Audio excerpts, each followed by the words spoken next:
sehebat-hebatnya kita bekerja, setinggi-tingginya kita di pekerjaan kita, baliknya ke keluarga juga.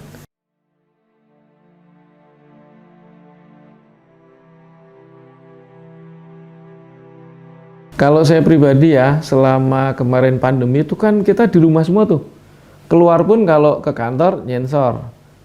Ke kantor, office hour, habis itu balik lagi kan di rumah. Nggak mungkin kita main kemana-mana. Nah, pada saat pandemi dan benar-benar berada di PPKM, benar-benar berada di rumah, ya saya melakukan olahraga di rumah, Mas. Jadi yang saya lakukan itu olahraga ada Pin Swai Kung namanya. Pin Swai Kung, gerakin tangan 1, 2, 3, 4, 5 gitu. Itu bisa melancarkan aliran darah kita, saraf kita segala macam. Kemudian juga Tai Chi. Nah, itu karena kan kita harus di rumah aja. Kita keluar rumah mau jogging juga tetangga pasti ngeliatin. Orang-orang juga aneh ngeliat. Ini kondisi semua darurat malah di luar. Nah, saya Pin Swai Kung dan juga Tai Chi. Dengan Tai Chi itu meskipun cuman gerak-gerak ya, tapi keringetan. Tubuh juga enak gitu.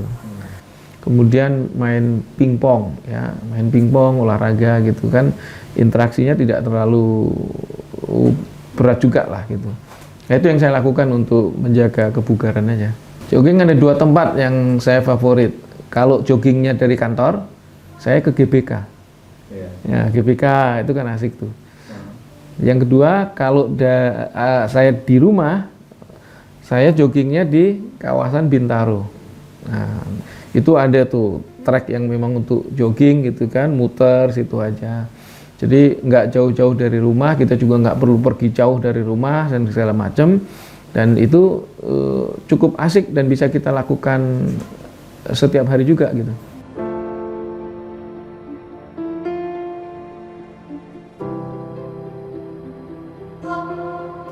Saya nggak makan tepung ya, mengurangi makan tepung.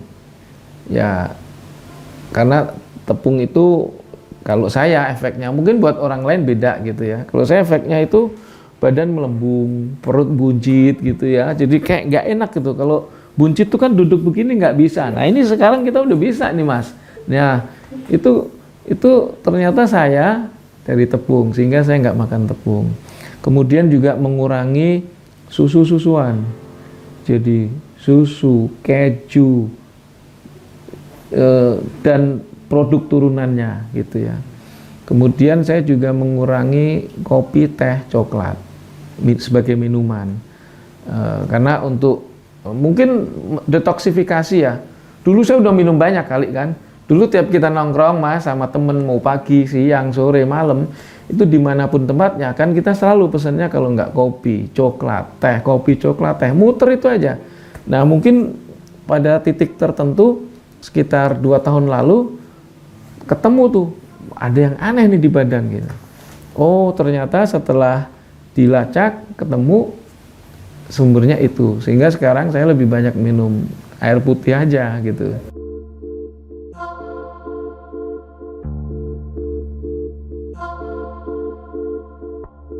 Saya lebih suka kalau pandemi kemarin tentu saja kita jahe ya, jahe merah, madu gitu ya. Itu pas pandemi kemarin dan sampai hari ini. Tapi dalam kondisi normal, sebelum pandemi dan juga kalau pandemi pun sudah lewat, yang saya rutin konsumsi itu madu.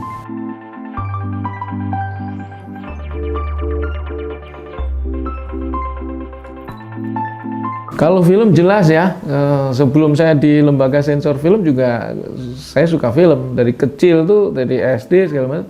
Bapak saya kebetulan suka ngajak saya nonton film. Jadi saya dari kecil udah suka film memang.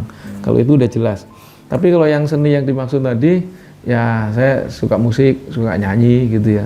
Tapi alirannya ngerok kita. Kalau suruh pop, aduh kita cengkoknya beda kita. Kita ngerok aja kita.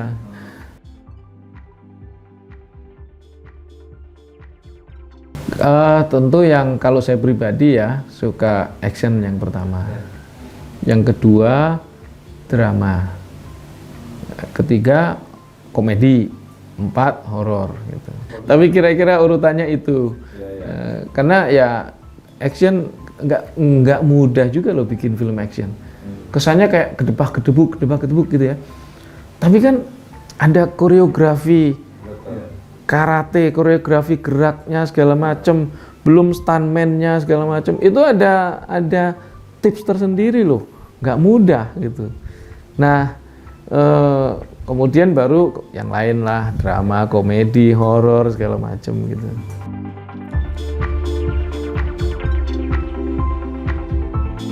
Saya dengan istri itu sudah sangat lama, Mas, ya. Jadi dari tahun 95 kami kenal, 95, bahkan dari 93 kami itu sudah jadian itu dari kampus. Ya, waktu di kampus kami jadian, kemudian menikah gitu. Jadi dia sudah tahu saya gimana, kerjaan saya gimana. Kalau di kerjaan kan totalitas ya. Dia tahu karena kan juga saya dulu kan wartawan ya. Jadi dia tahu kalau wartawan tuh tugasnya nggak ada office hour.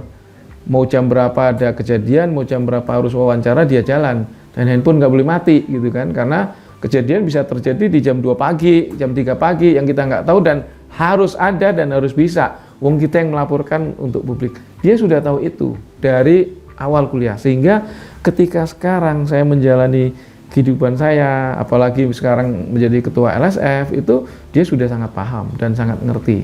Nah, karena sangat paham, sangat ngerti, maka di titik-titik tertentu, misalnya misalnya weekday nih, weekday kan tentu ada kesibukan dan segala macam, kita bisa janjian. Di dalam weekday itu janjian makan, janjian nonton gitu, ketemunya ya di lokasi. Ketemunya di lokasi, makan atau nonton atau apa. Kalau sampai malam kita pulang bareng. Kalau ketemunya sampai sore misalnya, sementara malam masih harus ada pertemuan lagi, ya dia pulang ke rumah, ya saya kemana gitu. Jadi dia sudah paham itu. Nah, kemudian dengan anak-anak juga sama. Kalau weekend saya selalu dan harus menyempatkan bertemu, berkomunikasi, dan mencari quality time-nya, waktu yang berkualitas bertemu dengan keluarga, khususnya anak. Minimal makan bareng. Minimal kalau kita nggak keluar, ya di rumah duduk ngobrol bareng. Nah, hanya sekedar bertanya, gimana pelajaranmu, gimana temenmu, jadi temenmu yang ini. Jadi saya sama ibunya itu tahu dia ini, anak saya 2, yang cowok dan cewek, mereka ini berteman dengan siapa saja.